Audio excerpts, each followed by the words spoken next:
This video was inspired by another video that I saw recently about someone building a wood-framed deck around a small tree. And it would have looked something like this. Maybe a 6-inch diameter tree and a few inches around it so that it could allow for it to grow. And of course the framing was something like this. And of course something like this won't be that big of a problem as the tree grows for a few more years, or in some cases even a few decades. However, the decking around the tree is probably going to need to be cut regularly to keep it an inch or two away from the bark of the tree. And that can usually be done with a jigsaw or some type of a reciprocating saw, or in some cases you might even be able to pull the planks off if you have used screws to attach the decking planks to the framing. And that's another suggestion I would like to make, is to make sure that you use screws for the decking planks around the tree if for some reason you are going to use nails throughout the rest of the framing. So again, we can see here where the tree is getting a little close to the framing, and not just the blocks, it's getting close to the joist. And for those of you who quite haven't figured out where I was going with this, well, then this might provide you with a good idea, because as the tree grows, it's either going to grow around the wood framing, or it's going to put enough pressure on the joist to push it out and seriously deform this section of the deck. However, with a little planning, you might be able to avoid this problem, and it's not going to be that difficult to do. So let's go ahead and work our way backwards, and I'm not going to put hangers on everything, and of course this might not require hangers on everything either. And don't forget that you can use different framing hardware also if you feel like it's going to work better. So we've just simply started by adding a couple of more joists and then going in different directions until we have created some type of a scenario to where we can remove some of the joists as the tree starts to grow. Now, I'm not about to expect everyone to do something like this, especially contractors who are not going to be coming back to the job and they're not going to be worried about what happens to the deck after they're gone. However, if you are the homeowner, then this will be a concern of yours. And making sure that you will be able to remove certain parts of the decking to make any repairs will also be a good idea. Now, here's another method that might work. You could install some joist and then move them as the tree gets larger. However, to do something like this, you're probably going to need to be able to work from underneath the deck or remove the decking planks so that you can move the joist as the tree gets larger. However, the one thing you do not want to do is just simply box in around the joist like we had in our first example without ever expecting the tree to get any larger, or that you might have to do any maintenance to the deck in the future. Now, the last thing I want to mention in this video is that the diameter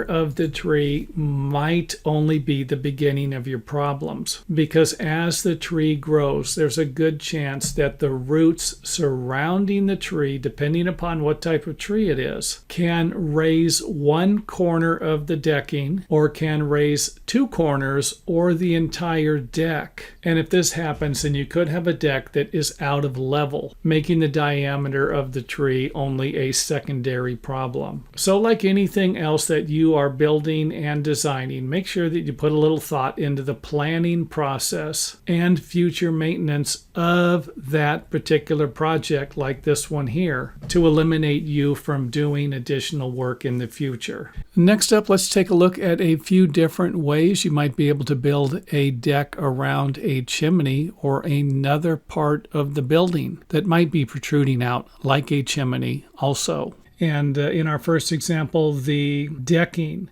will be running this way. And I'll provide you with a couple of examples when the decking runs the other way. So let's go ahead and get started with this one here. Take the decking off, and you can see here where we have a long beam in the front. It just needs to be straight. Mine is continuous. Yours is probably going to have a break in it, which might require your footing layout to be a little different. Now, I'm not going to go into a lot of detail about building decks. I already have a couple videos on that.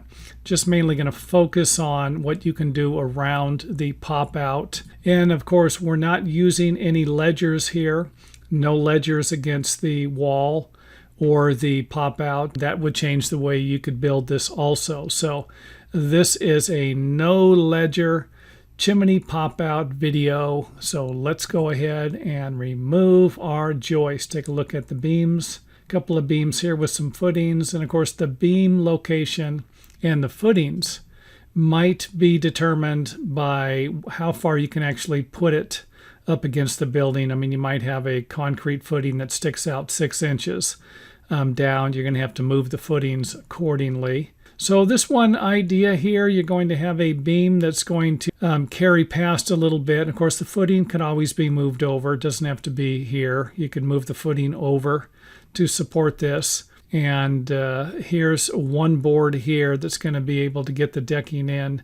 Now, you might not need a board like this if your joist layout is nice. You won't have to worry about this one as much. The support beam here in the front is mainly going to be to support the joist that needs some extra support there. So I like to keep the lumber at least an inch away from the fireplace. And of course, you can always block all of this here. And there's our decking. So that's example number 1. In the next example, we will use a couple of beams to support another beam here that will support the joist to get rid of the footing. I'm just going to kind of go through it here. We got our hangers. And you might actually, if you do something like this, and you were going to use 2x6 joists, you might actually need to use larger joists. So keep that in mind. If you're going to get rid of the footings and do something like this, you might need to step the joist size up and make it a little larger. So again, this here would be a beam coming across here. And of course, I cannot provide you with the sizes of these materials. I'm not an engineer, but I can tell you that an inverted hanger might work better for this. Now, the only reason why I'm using an inverted hanger here is because it might be difficult to nail if you put the beam in before you put if you put this beam in before you put the other beam in. But you could always nail the hanger to the beam and then install the beam, install this beam with the hanger already nailed. I would just be worried about being able to get a hammer in here between the chimney or pop-out, if that makes sense. Be difficult to nail over here if you got the chimney in the way. Put our beam back in there. Again, this beam here is going to be supported by another beam. Another view of it there. You can see again the 1-inch clearance. So this is another method here if the decking is going to run this way. Now let's go ahead and change the joists and of course the beams. And of course the decking here will run in this direction. So we have equally spaced beams, or somewhat equally spaced, and then we have our support beams supporting the joist here. And again, probably don't have to do a lot of narration on this. These videos, or the pictures in the videos, provide you with all the information you need to get the ideas, I should say. And again, if you have any questions, feel free to leave them in the comment area. I will answer them as soon as possible. And again, if you get this video is being made by someone who sent me something yesterday, I believe, and I made the video the next day and something like that. I'm looking for video suggestions.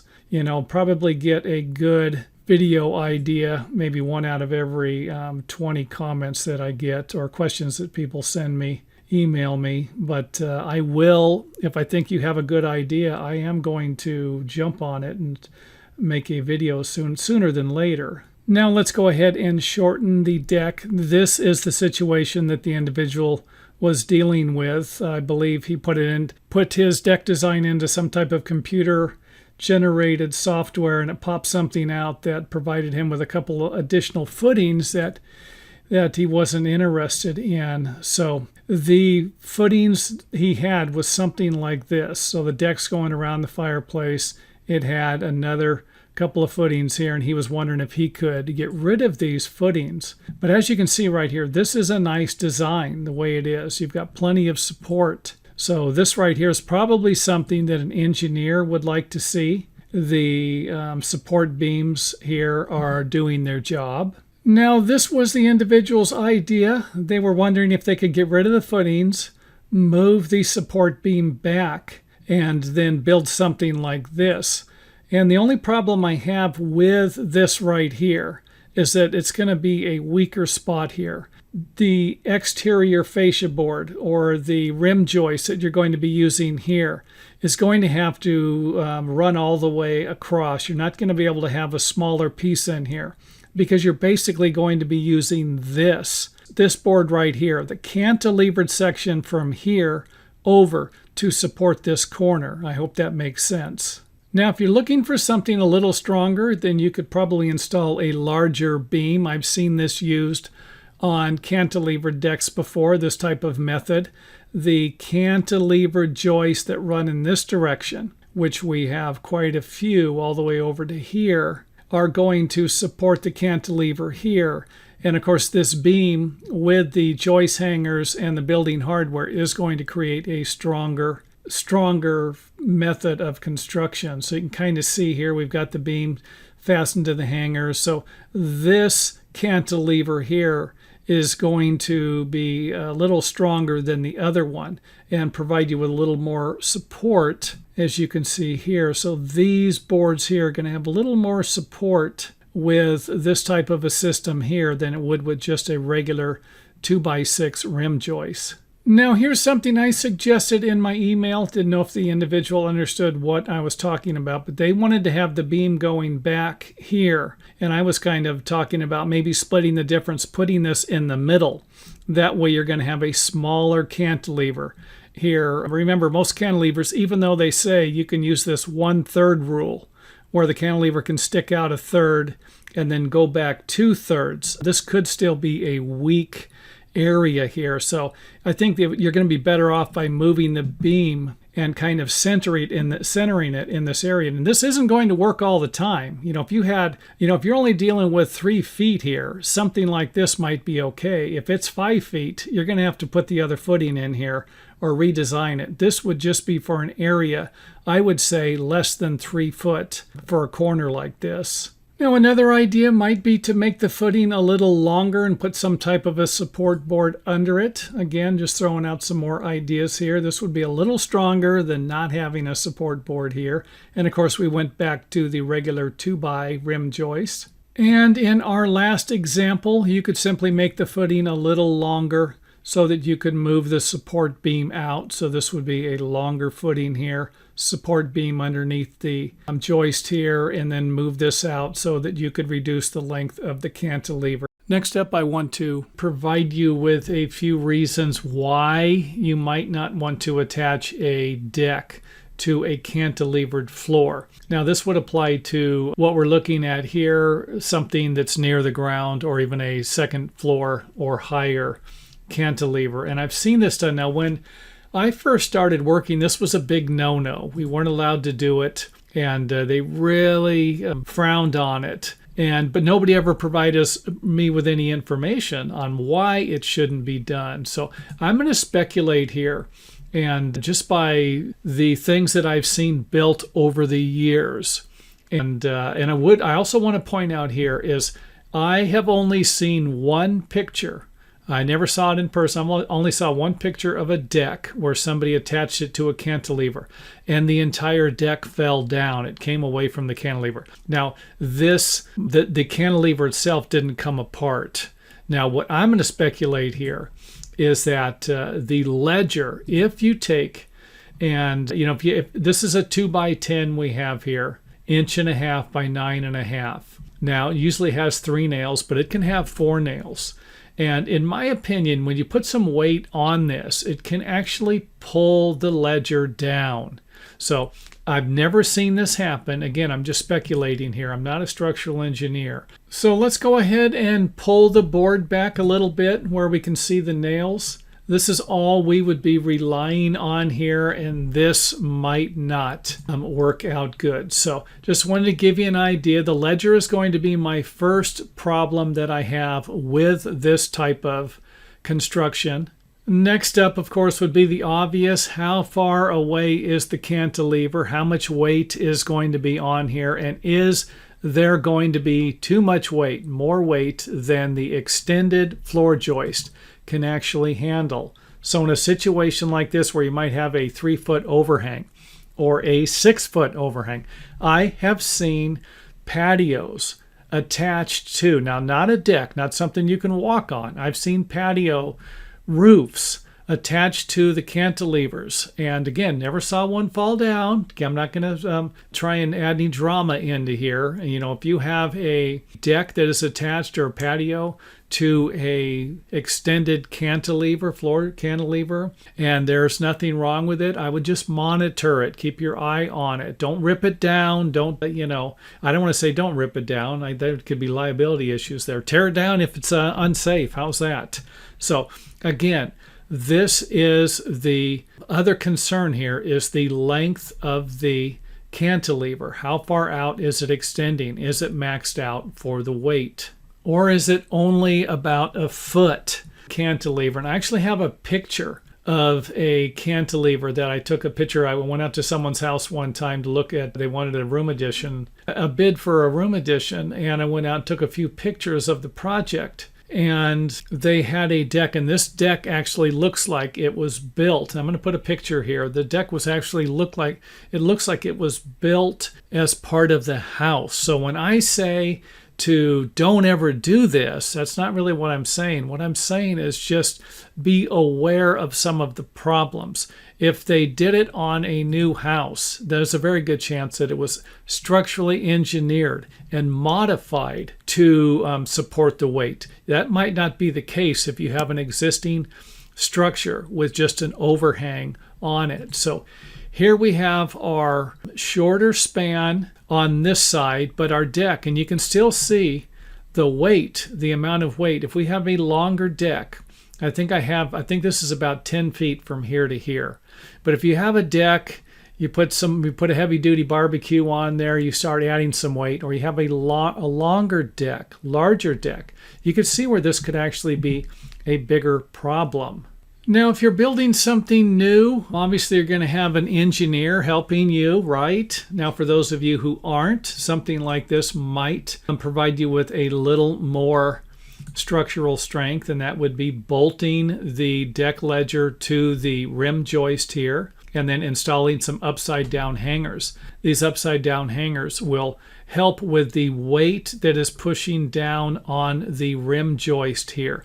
The one that's pushing down, this is going to use the hanger that's going to hang on top of the joist to provide you with some extra strength. And of course, bolting the two pieces together is going to provide you with a nice connection also. So again, just throwing this out there. But if you're looking for something that the engineer is going to love to see a little bit better, it's going to be something like this, where we have the joist for our deck sitting on top of the wall if it's a second floor, or sitting on top of the stem wall that you would have for the floor for the existing house. So we have some blocks that are kind of shaped here. They notch over the joist, so not too difficult. You can kind of see what we're doing here. And if the joists were going to be the same size, no biggie, you make them the same size here. The deck joist probably couldn't be bigger for something like this.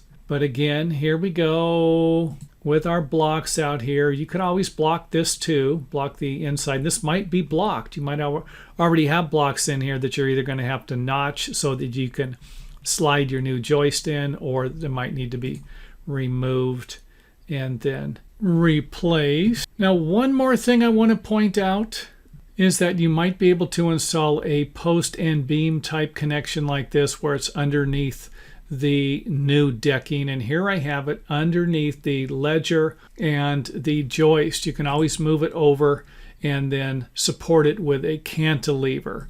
So again, some more ideas there. Just make sure that the post is actually supporting everything, the post and the beam set up. Back to the ledger, giving an idea what it looks like from above. And that is the end of the video. And thanks for watching. If you enjoyed the video, let us know by hitting the thumbs up button or letting us know in the comment area.